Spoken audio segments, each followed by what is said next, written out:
बच्चों, good morning all. तो आज एक्सरसाइज 5.1 का क्वेश्चन नंबर 4 में 11 नंबर से लेकर 15 नंबर तक बताएंगे। ठीक है, लगभग 5 प्रश्न। और इसके बाद जो है यह चैप्टर प्रश्नावली जो है 3.1 हो जाएगा। तो शुरू से लेकर अंत तक देखिए, आप लोग बहुत अच्छा समझ में आएगा। ठीक है, देखिए एक्सरसाइज 5.1 का क्वेश्चन नंबर 4 कहता है निम्नलिखित में से कौन कौन एपी है। यदि कोई एपी है तो इसका सर्वांतर ज्ञात कीजिए और इनके 3 और पद लिखिए। ठीक है, कहने का मतलब है कि नीचे जो भी संख्या दिया गया है सूची, इसको जांच करना है कि एपी में है कि नहीं है।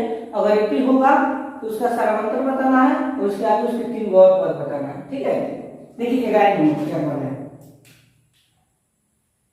11 नंबर आपका दिया हुआ है ए स्क्वायर ए क्यूब ए 4 डॉट डॉट डॉट डॉट। ठीक है, देखिए इसके आंसर बनाने। तो सबसे पहले एपी कब होता है, जब सर्वांतर बराबर हो। तो सबसे पहले सर्वांतर निकालेंगे डी। तो डी निकालने का सूत्र होता है a2 माइनस a1।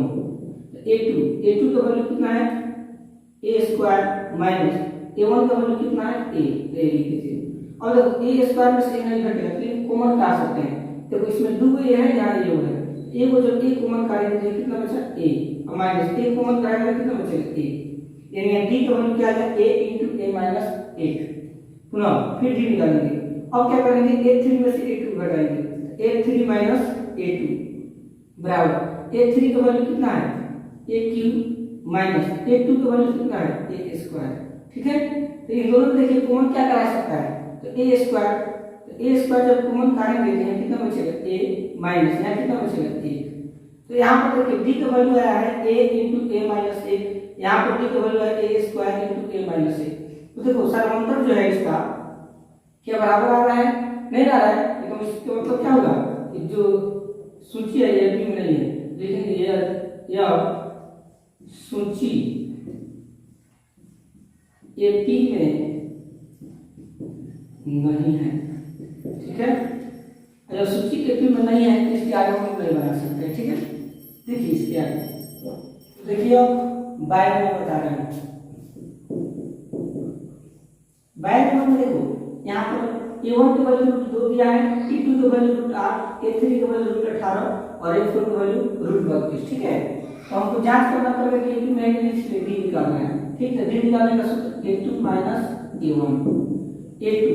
a2 का वैल्यू √8 माइनस a1 का वैल्यू √2 लिख दीजिए।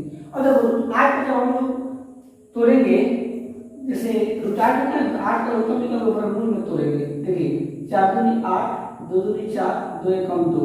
जब इसको वर्गमूल में तोड़ेंगे तो जोड़ा वर्गमूल का नियम होता है जोड़ा लगाना। तो 2 को जोड़ा लगाया तो उसके बदले में लिखा जाता है, जिसके बदले में हम 2 लिख देंगे और जो बच जाता है उसको रूट में डाल देंगे। यानी √8 की जगह पर हम लिख सकते हैं 2√2 माइनस √2 है तो लिख देंगे √2। ठीक है, अब इन दोनों में देखिए कॉमन क्या दिखाई दे रहा है √2 कॉमन काट लीजिए। ये क्या बच गया 2 माइनस इसमें से √2 निकल गया तो क्या बचा है 1। यानी √8 जो है हम जब तोड़ेंगे तो क्या आएगा 2√2 आएगा। 2√2 लिखिए, माइनस है तो माइनस और √2 का √2।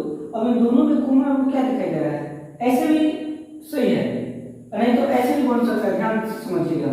तो यहाँ पर देखिए 2√2 है, आसान तरीके से बता रहे हैं आपको। यहाँ 2√2 है, यहाँ √2। इसका मतलब क्या हुआ कि √2 यहाँ पर 1 है, यहाँ पर √2 है। तो 2√2 में से 1 √2 घटे तो कितना बचेगा √2। यहाँ पर √2 लिख सकते हो, सबसे आसान तरीका, उससे आसान है ये। ठीक, फिर से d निकालेंगे। अब क्या करेंगे a3 में से a2 घटाएंगे, a3 माइनस a2। a3 का वैल्यू कितना है देखिए √18 माइनस a2 का वैल्यू कितना है √8, लिख दीजिए √8। ठीक है, बराबर। और √18 को जब कम निकालिए तो दूसरे को 9 दूनी 18, 3 का 9, 3 एकम 3। वर्गमूल का मतलब होता है जोड़ा लगाना। तो 3 2 है, इससे जोड़ा लग गया, जो बच गया उसको रूट में डाल दो। यानी 18 की जगह आप लिख सकते हैं 3√2, यहाँ हो जाएगा 3√2 माइनस और √8 की जगह उत्तर निकाले तो थोड़ा सा कितना आया था 2√2, यानी 2√2 बराबर। अब देखिए यहाँ √2 3 को है, यहाँ 2 है, तो 3 में से 2 पे कितना बचेगा 1, यानी √2 बचा, यानी लिखेंगे √2।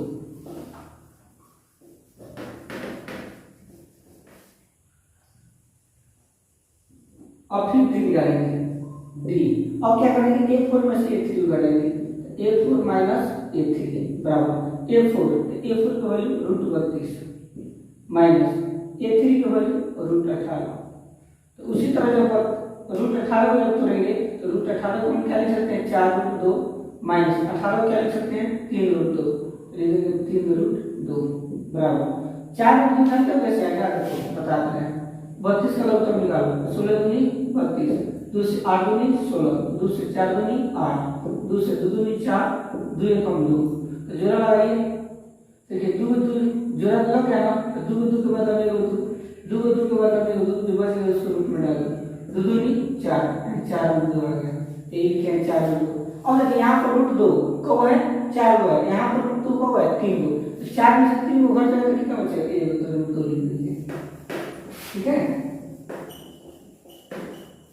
अब यहाँ से देखिए यहाँ पर √2 है यहाँ पर √2 है यहाँ पर √2 है तो क्या होगा इसका समांतर देखिए समान है ना तो हम कह सकते हैं इसलिए सूची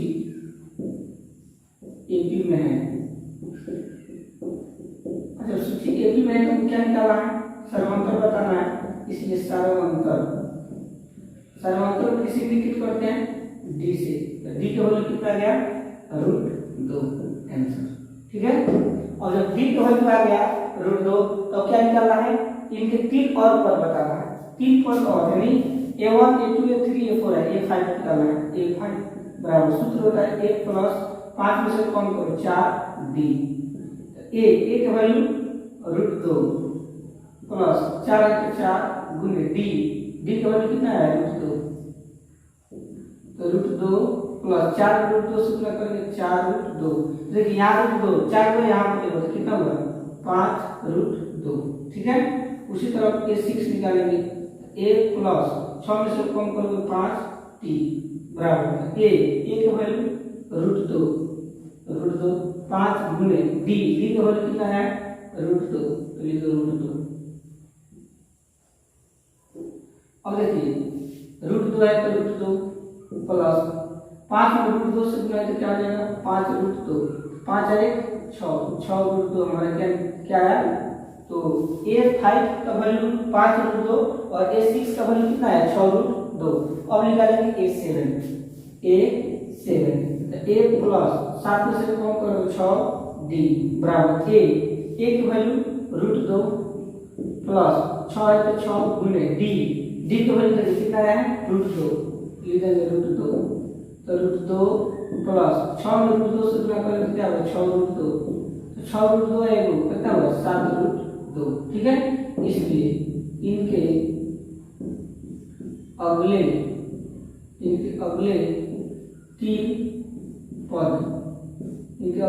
पद क्या क्या है 5 √2 6 √2 7 √2 हमारा आंसर ठीक है। तो क्वेश्चन नंबर 4 का 11 नंबर 12 नंबर बता दिए। अब देखिए 13 नंबर बता रहे हैं 13 नंबर में दिया है A1 की वैल्यू √3 A2 की वैल्यू √6 A3 की वैल्यू √9 और A4 का वैल्यू है √12 ठीक है। देखिए डी निकालना है सबसे पहले तो डी निकालने का सूत्र होता है A2 माइनस A1 A2 का वैल्यू √6 माइनस A1 का वैल्यू √3 ठीक है। देखिए ना √6 को भी नहीं तोड़ सकते हैं और ना √3 को तोड़ सकते हैं और यहाँ पर √6 है यहाँ पर 3 इसलिए कट भी नहीं सकता है तो हमारा डी का वैल्यू आएगा फिर डी निकालेंगे। अब क्या करेंगे A3 में से A2 घटाएंगे A3 माइनस A2 A3 का वैल्यू √9 माइनस A2 का वैल्यू √6 तो 9 का तो वर्गमूल होता है 3 माइनस √6 है तो √6 3 में से √6 नहीं घटेगा तो यहाँ पर डी का वैल्यू है √6 माइनस √3 और यहाँ पर वैल्यू डी का है 3 माइनस √6 तो ये दोनों आपस में बराबर है। जो दोनों आपस में बराबर नहीं तो कर सकते हैं यह सूची एपी में नहीं है ठीक है। यह सूची एपी में नहीं है तो 4 का 3 नंबर बन गया। अब देखिए 14 नंबर 14 नंबर में हमारा A1 का वैल्यू a स्क्वायर दिया है, A2 का वैल्यू 3 स्क्वायर, A3 का वैल्यू 5 स्क्वायर, A4 का वैल्यू 7 स्क्वायर। ठीक है, देखिए D निकालना है। D निकालने का सूत्र होता है A2 माइनस A1। A2 का वैल्यू 3 का स्क्वायर माइनस A1 का वैल्यू 1 का स्क्वायर बराबर 3 का स्क्वायर 9 माइनस 1 का स्क्वायर 1, 9 में से गया 8। ठीक है, फिर D निकाल रहे हैं। अब A3 में से A2 घटाइए, A3 minus A2, A3 का वैल्यू 5 का स्क्वायर माइनस A2 का वैल्यू 3 का स्क्वायर। 5 का स्क्वायर कितना होता है 25 माइनस 3 का स्क्वायर कितना होता है 9। घटाइए, आठ से लेंगे 15, 15 में से 9 गया 6, 8 से 1 बचा 1, ये कितना है 16। यहाँ पे D का वैल्यू 8 है और यहाँ D का वैल्यू क्या है 16। तो यहाँ पर दोनों आपस में बराबर है। जब दोनों आपस में बराबर नहीं है तो मतलब क्या होगा, यह सूची एपी में नहीं है। ठीक है, यह सूची एपी में नहीं है। तो आपका 13 नंबर और 14 नंबर बता दिए। बस इस चैप्टर का आखिरी लग है 15 नंबर, इसके बाद बता रहे हैं। देखिए तो देखिए 15 नंबर में A1 की वैल्यू 1 का स्क्वायर, A2 की वैल्यू 5 स्क्वायर, A3 की वैल्यू 7 स्क्वायर और A4 की वैल्यू 73 डॉट डॉट है। इसको भी आपको जांच कर बताना है कि मैं में सबसे पहले क्या निकालेंगे, D निकालेंगे। D बराबर A2 माइनस A1। A2 का वैल्यू 5 का स्क्वायर माइनस A1 का वैल्यू 1 का स्क्वायर। तो 5 का स्क्वायर कितना होता है 25 माइनस 1 का स्क्वायर 1। तो 25 में से 1 घट जाएगा, कितना बचेगा 24। तो यहाँ पर D का वैल्यू कितना आ गया 24 आ गया। पुनः फिर D का वैल्यू निकालेंगे। अब क्या करेंगे, A3 में से A2 को घटाएंगे। तो A3 का वैल्यू 7 का स्क्वायर माइनस A2 का वैल्यू 5 का स्क्वायर बराबर 7 का स्क्वायर कितना होता है 49 माइनस 5 का स्क्वायर कितना होता है 25। 9 में से 5 गया 4, 4 में से 2 गया 2, यहाँ पर भी 24 आएगा। ठीक है, इसलिए फिर D का वैल्यू अब A4 में से A3 को घटाएंगे। तो A4 का वैल्यू 73 माइनस A3 का वैल्यू 7 का स्क्वायर बराबर 73 माइनस 7 का स्क्वायर कितना होता है 49। घटाइए, 3 में से 9 नहीं घटेगा तो 8 से लेकर 13, 13 में से 9 गया 4, 8 से लेकर 6 बचा, 6 में से 4 गया 2। यहाँ पर देखिए 24 यानी तीनों जगह पर D का वैल्यू जो है 24 है। तो इसका समांतर क्या है बराबर, इसलिए P में है। इसलिए करेंगे यह सूची AP में है। ठीक है, जब सूची AP में है तो क्या निकालना पड़ता है सर्वांतर। लिख देंगे सर्वांतर किसी की करेंगे D से, और D का वैल्यू कितना है 24 आंसर। ठीक है, अब इनका अवयव पद बताना है, A1 A2 A3 A4 A5 बताना है। तो A5 बराबर A5 का मतलब A प्लस 5 में से कम करेंगे 4D बराबर A का वैल्यू 1 का स्क्वायर प्लस 4 के 4 गुने D का वैल्यू कितना है 24 बराबर 1 के स्क्वायर 1 प्लस 24 में 4 से गुणा करो, 4 से 16 के 6 8 से 4 दूनी 8 का 3 है 9, 96 कितना होगा 97। ठीक है, और उसी तरह क्या निकालेंगे A6। A है तो A प्लस 6 में से कम करेंगे तो कितना होगा 5D बराबर A का वैल्यू 1 का स्क्वायर प्लस 5 गुने D का वैल्यू कितना है 24, तो 24 1 का स्क्वायर 1 प्लस 24 में 5 से गुणा करो, 5 का 20 के 0 हासिल 2, 5 में 10 से कितना होता है 12, 120 में 1 जोड़ दो कितना होगा 121। अब निकालेंगे A7।